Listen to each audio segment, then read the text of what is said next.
இந்த விஜய் சாரோட கோட்டு படத்துக்கு ப்ரொமோஷன் பண்ணுறதுக்காக இன்னைக்கு ஆடு எடுத்துட்டு வந்திருக்கேன். அது ஆட்டுக்கும் கோட்டுக்கும் என்ன சம்பந்தம் அப்படின்னு பார்த்தீங்கன்னாக்க, கோட்டு அப்படின்னாக்க தமிழ்ல ஆடு அப்படின்ற ஒரு வார்த்தையே இருக்கு.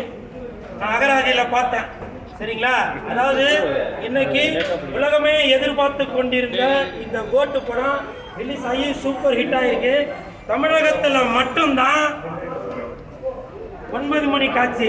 மற்றபடி கேரளா, ஆந்திரா, கர்நாடகா எல்லா இடத்துலையும் 5 மணி ஷோவே போட்டாங்க.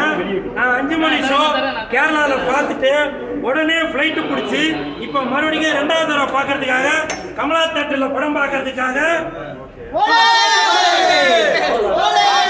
ஆடோட வந்திருக்கேன்.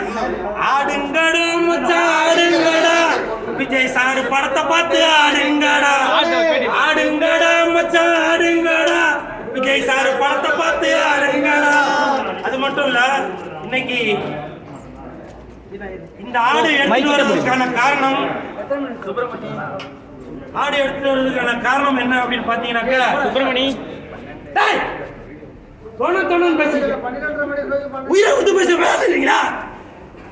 ஸ்டூபிட். கேரளால இருந்து வந்திருக்காரு.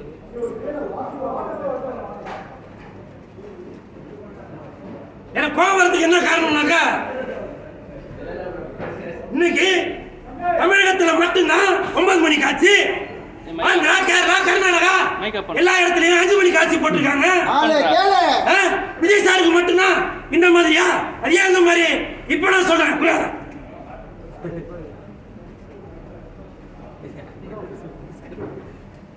விஜய் சார் தளபதியின் கோட்டு 2026 போடுங்க. தளபதியின் கோட்டு 2026 போடுங்க ஓட்டு.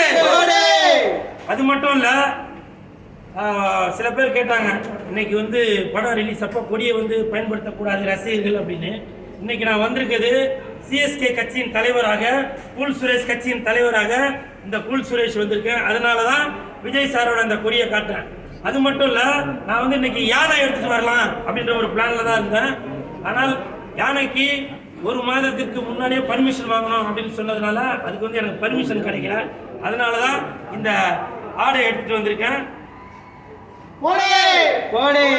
விஜய் சாரோட கோட்டு அந்த படம் ஷூட்டிங் ஆரம்பிக்கிறாங்க அப்படின்னு தெரிஞ்ச உடனே நான் 2 ஆடு வாங்கி அந்த 2 ஆடையை இனப்பெருக்கம் செய்ய வைத்து அதில் பிறந்த இந்த குட்டியை